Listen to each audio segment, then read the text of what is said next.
You're listening to a download from the outdoorstation.co.uk. Number 553. Hello and welcome back to the Outdoors Station for another interview in my eclectic collection of podcasts and videos. Now, before I start this one, I'd just like to ask a favour of you, if I may. It would appear that the algorithms are limiting my exposure, and anytime I post a new video or podcast, the audience is just not being reached, sadly. So I wonder if you would be able, if you've enjoyed any of the content or this particular one, if you would be able to add it to your social media and spread it amongst your outdoor community. I'd be very grateful to get the message out far and wide. After all, there is over 550 podcasts to listen to going back 17 years. Now, this particular interview today is with John Burns. Now, John is a well-known author and writer of several books relating to the outdoors, living in Scotland, hill walking, and of course, bothies in Scotland as well. And his latest book, the Hot Tent Diaries, is literally that. It's about how to live in a hot tent during the colder months in comfort and enjoy the outdoors throughout the year. Now, John's a fascinating character. It's a very amusing book. I'm sure you'll love it. And of course, links to everything will be in the show notes over on the outdoorstation.co.uk. And while you're there, please leave a comment and join our newsletter. So, here's my interview and conversation with John. Well, hi John, thanks very much for joining us. I think probably the best way to start this is, I know that you've written the book now, the Hot Tent Diaries, but for people that have perhaps don't fully understand what hot tenting is, would you like to explain to people exactly what it consists of? Yeah, easily. Hot tenting is very different really from the kind of lightweight camping that people might have experienced before them. Basically, a hot tent is a tent, normally a fairly heavy tent, which is heated by a wood-burning stove. They come in various levels. There are lightweight tents that you can fold away and small, usually very light stoves that you can use for hot tenting. And then there's a sort of medium level, probably I suppose the level that I use, where I can haul it away from the road. And there's a heavier version, which people tend to just use from a car. But the great thing about hot tenting is that it allows you to camp in reasonable comfort in the coldest of weather. So you came on to this, as I understand from your book, really coming out of COVID. You're a bothy lover, or a much more experienced in bothy use, shall I say, because again, you've written a book on the bothy tales, of course. And I mean, personally, I've never found bothies the most attractive and coziest of places. It's an awful lot of effort to get the fire going and make the place feel a bit sort of welcoming, unless it's really horrible weather and you're just glad to get out of the weather for a few minutes. So how does your type of hot tent, first of all, tell us, what is your hot tent, which particular one, so people can visualise it? I'll pull up some pictures while you're talking and you can explain what the tent is. Well, okay, the tent I've got is a 10 teepee Sapphire 7, and it's based, although it's a fairly new design for us in the UK, actually it's based on a very old design that the Sami people, who were reindeer herders right on the Arctic Circle, they used tents like similar to these, and they needed a tent obviously that was portable but would also enable them to keep warm below zero, and would keep them out, would withstand the weather. And so this is, as you can see, the tent it's what's called, you would call a bell tent. But the major difference with this type of tent is that should you get wet, or as you probably know, it now and again it rains in Scotland, and if you get soaked, then you can get yourself dried out and you're warm and comfortable for the following day. And that's really quite important, particularly if you're on a multi-day trip.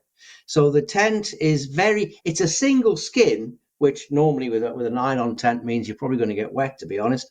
But it's well ventilated, and as you can see from I've got a big stove like that. That's a really powerful wood burning stove, and the stove can produce quite a considerable amount of heat. It doesn't matter how cold it gets, that stove will keep you warm and dry. So in a nutshell, really, that's hot tenting. And do you find the material, because the material of the tent is canvas, isn't it, of that particular one, rather That's than right. nylon? So it dries out very quickly and will cope with the massive amount of heat that comes out of that stove.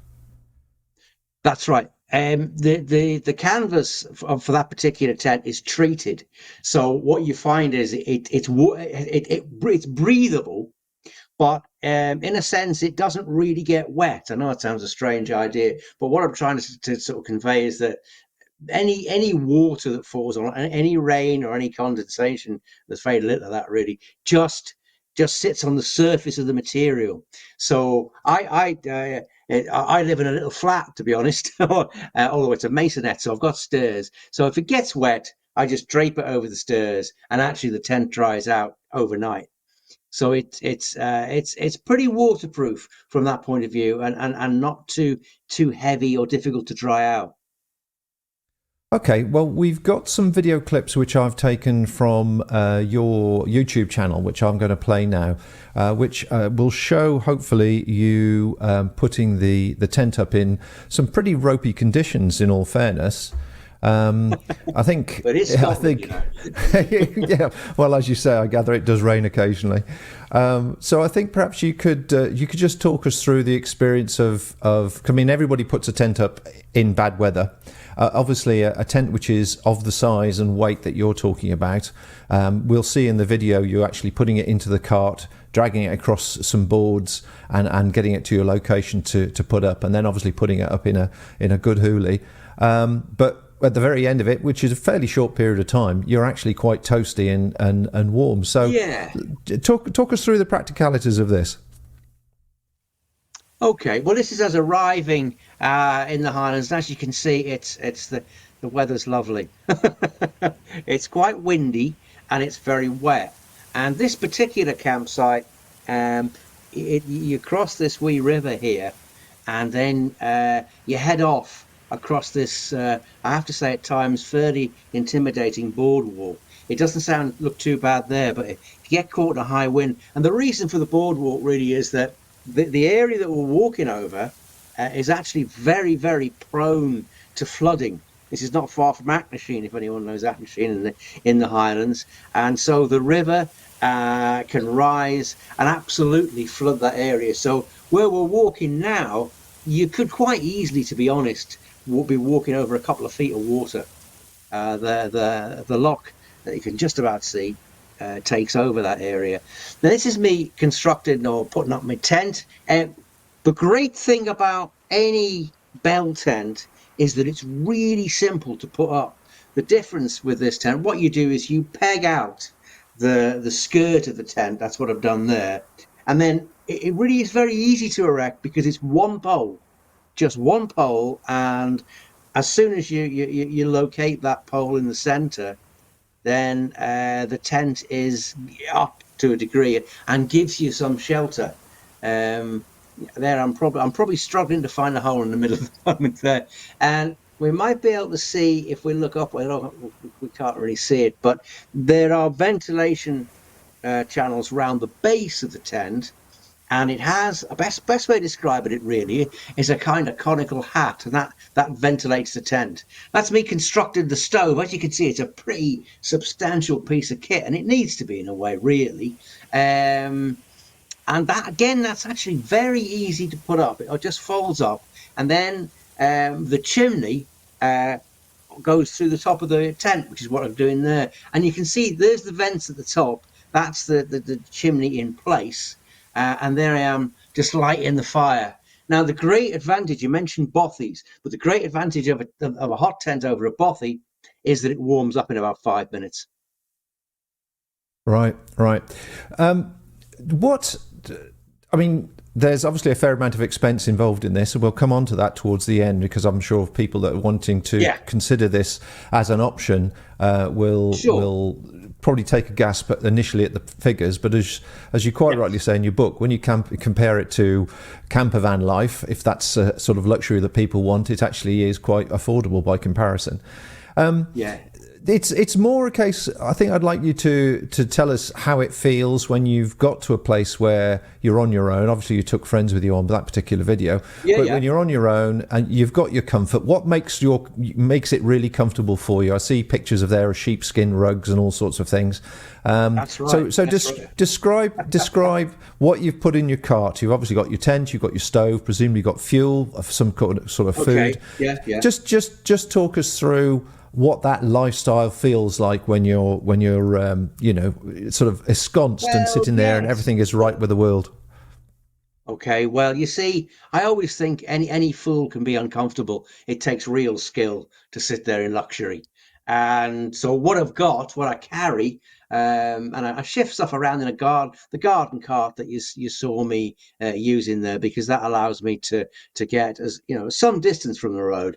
But I know the most important thing I've got carpets, bits of old carpets that people gave me, and there's something really nice about sitting beside your wood burning stove. And I've got a really comfortable folding chair, so I get in my little tent, set it up. It doesn't matter how cold it is, I'll be warm in there.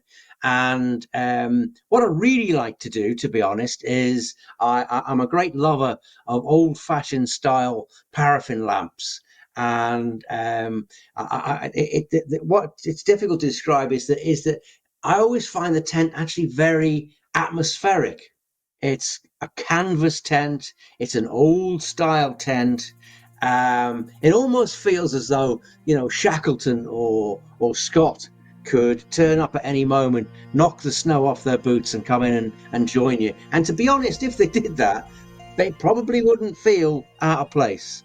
You can go to places like Sutherland, where they're very wild, they're quite remote, and particularly in the winter, you will see very, very few people. And I do like that. I do like that feeling of, I'm in there with my little tent. I've got my stove on, my oil lamps burning, and probably the only light for 5 or 6 miles is that little speck of light in the tent.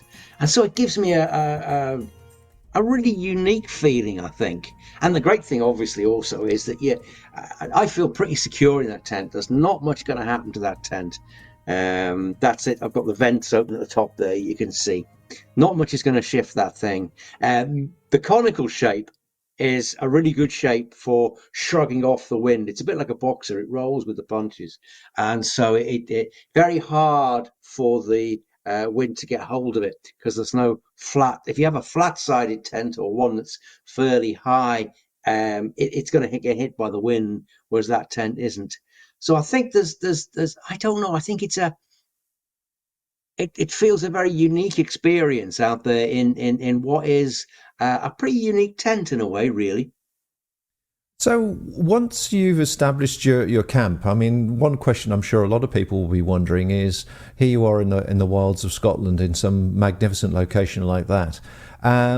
Do you stay sitting in the tent for the 3 or 4 days, or do you go off for a walk? And if you do go off for a walk, are you worried about your security or the security of your shelter as regards people, invading it in some format or other? Yeah. Well, the answer is that I do leave it. I do. I will normally go for a walk, and that is one of the pleasures, actually. Sometimes, I'll go for a walk in the local hills, and you can see this little tiny yellow cone, sometimes sitting several miles away, and I'll come back to it, and I might be a bit wet, a bit cold, a bit tired, and within minutes you're comfortable and you're relaxed again. So it's fantastic for a walking base. And obviously, I'm fortunate to live in the Highlands. It's a relatively crime-free area. I do leave the tent. To be quite honest, I don't think there'd be much point in me having the tent if I couldn't leave it and come back to it. And there might be some risk to that. I've heard of someone getting a tent pinched, although they had left it for several days. Um, yeah, there's a chance, there's a risk that it'll wander. I've never had any problems so far, but it's a kind of risk I'm happy to take, really. I guess if you're in England, it might be different. Yeah, I just as you were saying that, actually, I was just trying to think. I don't think I've ever heard of anybody losing anything when they've had a camp somewhere in the Highlands when I've been through in the last 15 years or so. I've certainly seen people inquire about odd rucksacks they may have found where people obviously dropped them at the bottom of Munro and they've done a quick bag. Yeah. But Yeah. I've ever not heard of that, which is a good thing, which is a good thing to hear, really, and reassuring when you've got, several quid's worth of equipment sitting there that's potentially vulnerable. Now, in the book, you've got sort of 6 or 7 places that you mention as being particular favourites of Yes. yours. And most of them, when I've mapped them out now on the map here, most of them are obviously fairly close to the road. But I presume those roads are not particularly well populated, all year round. No. So tell us about. I've got Kinlochhorn on the screen at the moment. Tell us about that one. I call it the monkey puzzle campsite. Because as you can see there's that road is probably the biggest cul-de-sac in Britain, as far as I know. Yeah, you would come in from the east of that image on the map, and there you can see that the road leaves the main road between I suppose between Skye and Fort William, really, and it follows along this great long loch for 22 miles. And it's a winding single track road for the most part, and it gets more and more remote. And what I like about it is there's hills all the way along it, and when you finally descend to the little campsite that I use there, you're very remote indeed. In the winter, you could probably go for a couple of days and you might not see another car. Certainly in the summer, I think you might expect to see one car an hour, something like that. So that is a remote spot. And of course, the great thing about that little area there is that you've got hills all around you and paths coming down. So it's a great spot for walking too. So it's one of my favourite little places, that. I noticed along that road, you've got the Tom Doone Hotel, which I've visited a few times over the years when I've been walking across Scotland. That's now changed. Is that now a private house? Yes, I think that closed a few years ago. It's no longer an open hotel, as far as I know. Yeah, because the last time I was there, it was under development and it was fenced off. So I was curious to see what became of it. But it was a real oasis in the middle of nowhere, really, when it was in its heyday. It is. Well, there is, in theory at least, a cafe at Kinlochhorn, which has never been open as far as I've had, but every time I've been there. And there's a wee sign 22 miles away that points to the cafe. And I always think if you've driven 22 miles and you get there and there's no cafe, it must be a bit of a downer. Yes, yeah, definitely a way to take your own stuff. I did ask you what you also put in your cart, and I don't think you completed the question there. You've got your stove, the fuel, obviously your tent. What other items make it a luxury moment for you? Well, I mean, obviously I've got you could, if you wish, have a folding bed. There's lots of different camp beds about. I just use the inflatable mattress that I normally use, which is a Thermalite, or a Thermarest, is it? I think they're The called. rest, yeah, Brilliant yeah. little thing. I'm so used to it. And it's really comfortable, and obviously it's very well insulated from the ground. So I sleep on that in all weathers, really. I always take a little gas stove, so a camping gas stove, so that if I want to make a quick brew, I can. But if you want to cook on the wood burning stove, you can do that as well. You can cook real food, none of this dehydrated nonsense. You can fry up, you can have your, I think, spaghetti bolognese or chili or whatever, and you can make that from fresh ingredients, which I think when you're camping is always a big boon, really. So yeah, it's got all those sort of luxuries, and I can't think what else I've got really. So I usually take some electrical kit with me. It's always good idea to have a torch and a spade for the loo, of course. But I think it's really important for me. One of the important things whenever I camp, I practice leave no trace camping. I never burn. I always take my wood with me. I never burn anything that's there. I never have a campfire. I've got my little stove, and I always like to, when I leave nothing behind other than a patch of a flat grass. That's really quite important to me. Yeah, excellent, excellent. Well, let's actually come on to the stove now. As a matter of interest, if you were staying for somewhere for 2 or 3 days, how much fuel would that stove get through? What do you have to consider? Well, it depends. It depends how cold it is, obviously. And sort of, I tend to camp in the winter quite a lot. That's my favourite time. The downside of the winter, obviously, is that the days are pretty short. Particularly, in December, you can be in the dark from 4 o'clock onwards in the afternoon. So you'll go through a more amount of fuel. What I would say about fuel is I always take kiln dried hardwood. I find that burns really well. It burns quite relatively slowly, because what you have to do is be able to shut the stove down as much as you can, so that it burns relatively slowly. Because if you give it its head and you fill it full of logs, you'll be outside. You'll be standing outside the tent waiting for it to cool down. It really loves giving out heat. Yeah, That's yeah. its reason for living, really. But So you what's the probably actual get volume, through. though? A couple of bags? No, less than that. Oh, I really? would say, if you've got decent logs, you probably would go through half a dozen logs in an evening. Okay. If you're there from 4 o'clock onwards, you might have to add another 2 or 3 logs, but you're really not carrying a vast amount of wood with you. Enough that you would quite.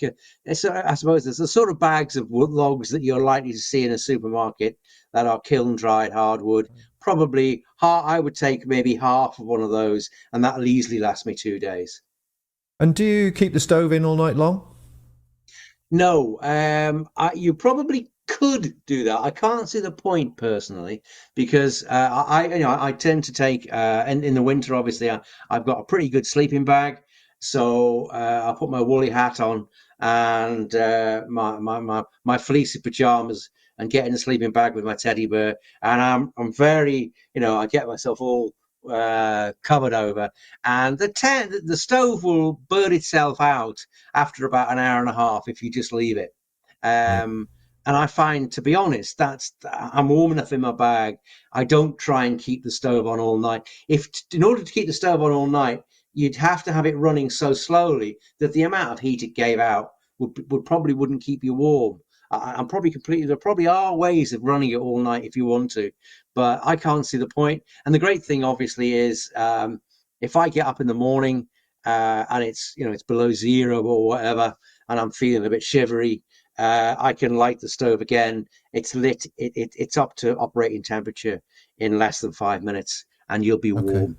I, So I, it's great from that point of view. and of course, the other question with regard stoves in tents is carbon monoxide poisoning. What's your preparation to cover you for that? We'll come on to the video that they've got of the stove in a second while you're Okay. explaining this. Well, obviously, you want to be careful with anything, anything that burns, that exhausts into the tent.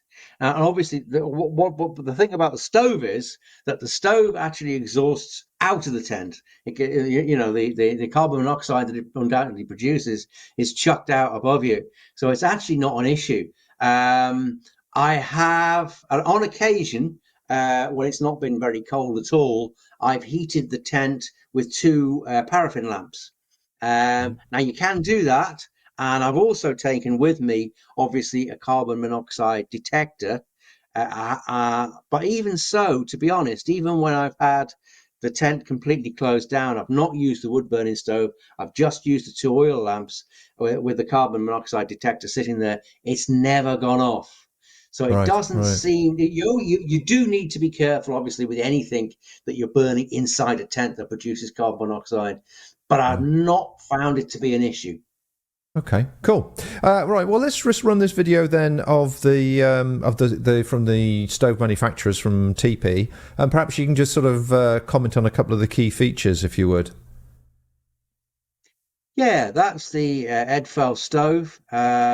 What you can see there is the door that you load it from, and those are the components. All the chimney and everything else fits inside the stove. He's wearing gloves because it can be a bit sharp, some of the edges. Also, that's a lovely shiny new stove that has hardly been used. After a while, they do get covered in soot. There's no two ways about it. That locks, that little pin he put in there locks the chimney in place, and he's moving so fast I can't keep up with him.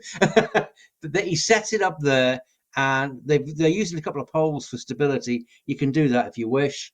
And what you do is you assemble it's a bit like those Russian dolls, one fits inside the other. The mesh tube at the top, that is a heat dissipator, if you like, and that goes through. That's the part that goes through the tent, and that effectively hangs on a little chain from the top of the chimney. And what that means is that the part of the chimney that goes through the tent never gets so hot that it will damage the canvas. You can see it there. It cools. I was quite worried when I first used it. I wasn't sure whether that would work, but actually it works a treat. He's got a little. There's a bit of mesh at the top, the insect mesh. There's someone loading, obviously, the wood burning stove up. You can see it's quite hot. And then there he is putting it away, putting one inside another, ready to go back in its little box. It weighs about 20 kilograms, let me tell you that. So it is not the lightest of things you will find. But there's nothing quite like it. So I find, to be honest. Is it once the stove's been used a few times, does it still pack away easily? Because I found that the stove that I use, which is a one modification I've made to the stove, is that I've fitted a little damper plate down at the bottom of the chimney. I think that's a really useful thing to do. It means that you can control the heat, because the stove is determined to reduce everything around it to a molten state if it can. But it's nice to be able to control it. That way you can keep it. And that's the damper is just a little round disc that fits inside the chimney. When you do that, you can't get everything back in together. You've got to have this separate, but it's worth doing that. But I find, it's easy enough to put away. I've not had an issue doing that at all. And if you've used it a fair bit, what you will find is that there can be a little bit of a tar build up in the chimney. But that's very easy to deal with. Basically, you just wash it with hot water detergent and it comes away. And it doesn't really affect the way the stove runs at all. And it also smells great.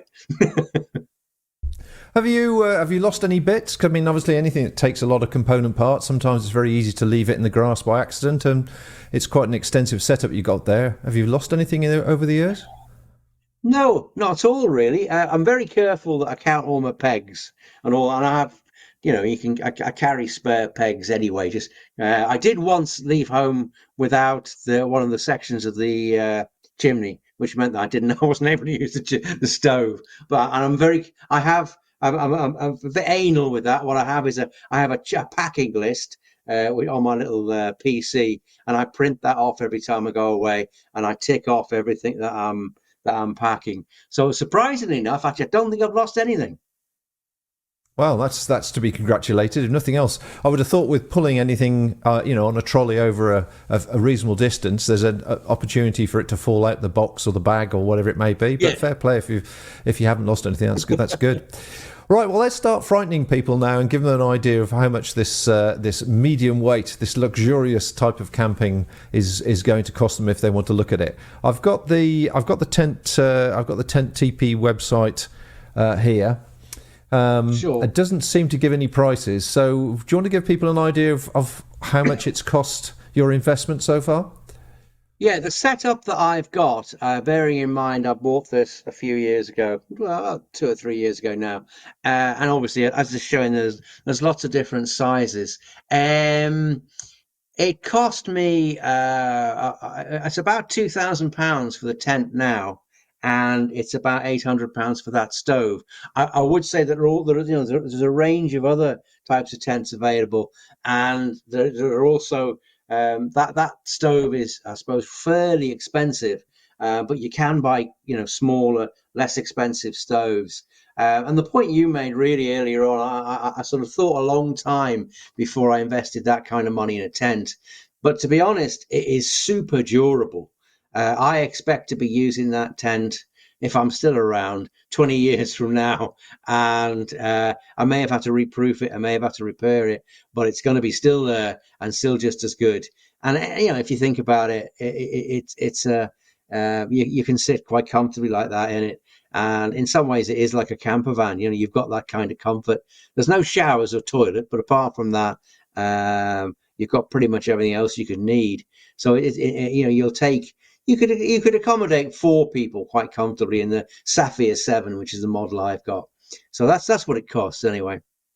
And the stove itself, did you say how much that cost?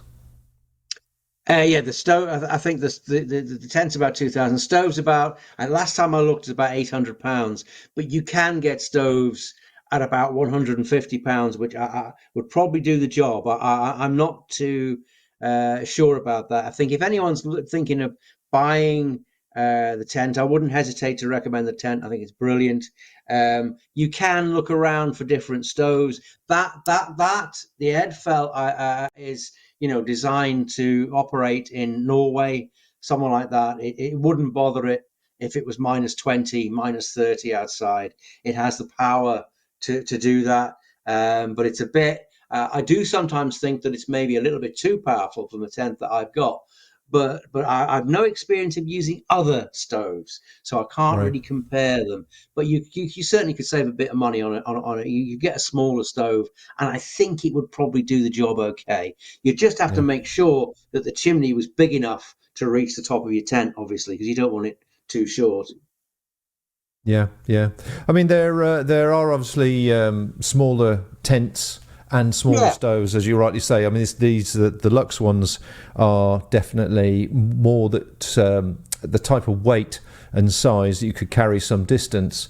But when compared to the size and durability of a heavy duty canvas tent, they're definitely a different category, and that's obviously an outbacker or similar an outbacker stove, which, as you say, is about the sort of £150-200 mark, which does the job for that type of size and shape. Yeah, absolutely. But it's all relative, it's all relative. It's just like anything, isn't it? Yeah. You can spend 500 or 600 quid, or you can spend 2,000 or 3,000. It's you get what you pay for, really. Absolutely. Yeah.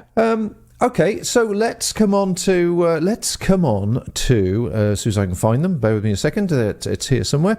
Let's come on to this book of yours. Now, Oh, right. yeah, here we go.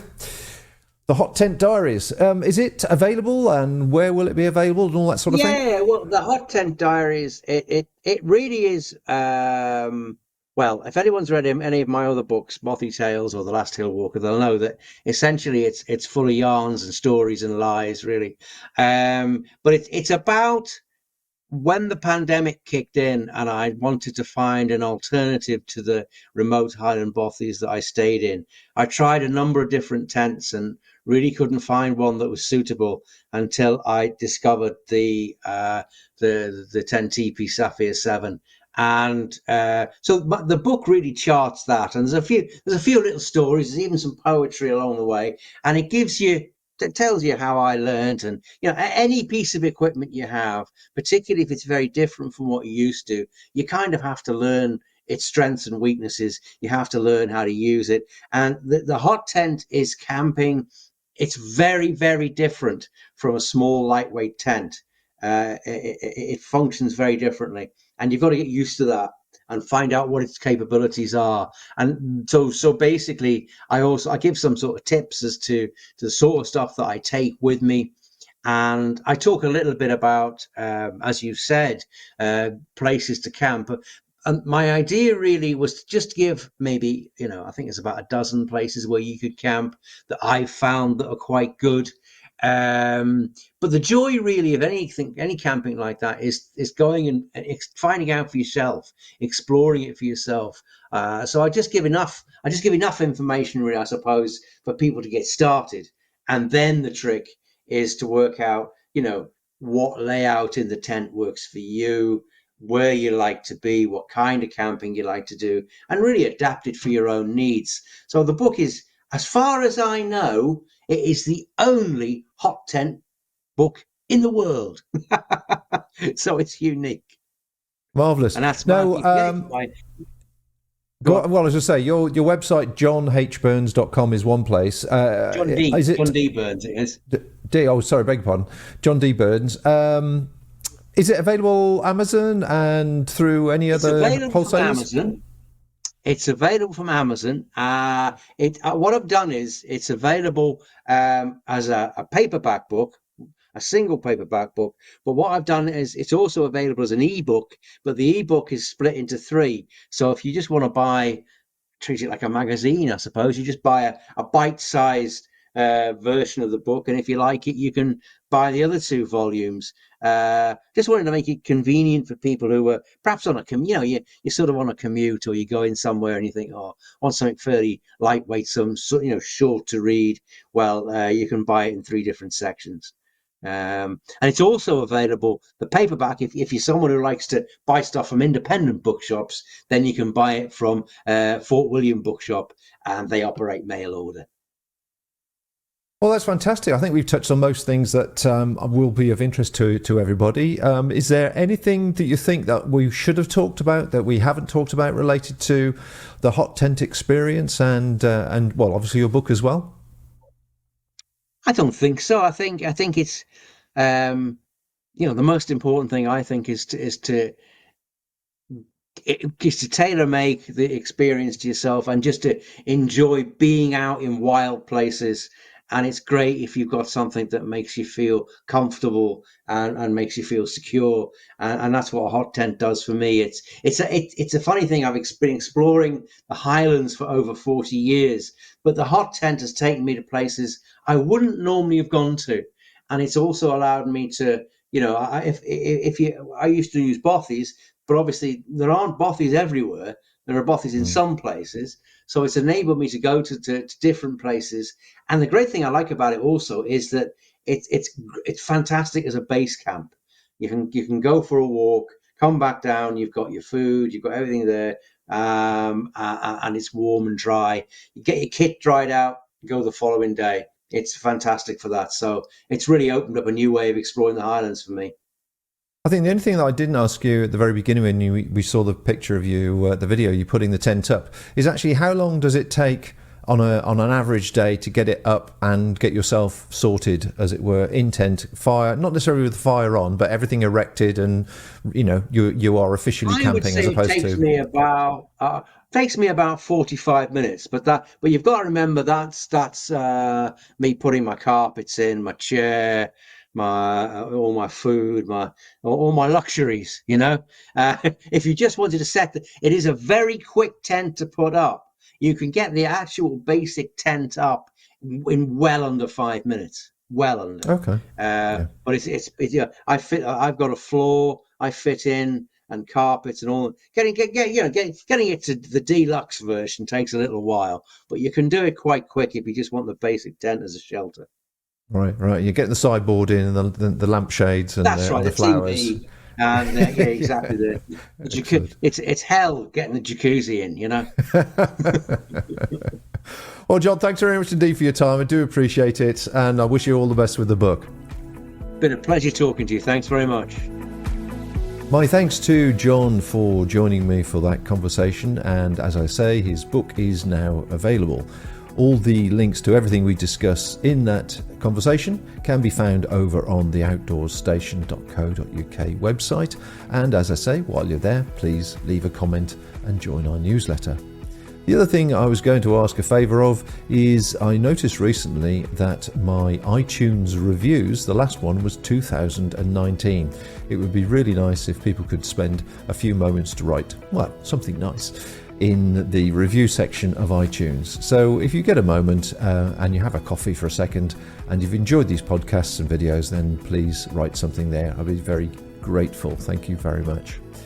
So folks, until next time, stay nice and warm in those tents out there. It's going to get chilly this winter, and hopefully we'll be back very soon with another podcast and video for you. Until next time, bye for now. Thank you for listening to this podcast. To hear or see more from our extensive free library, please visit theoutdoorstation.co.uk.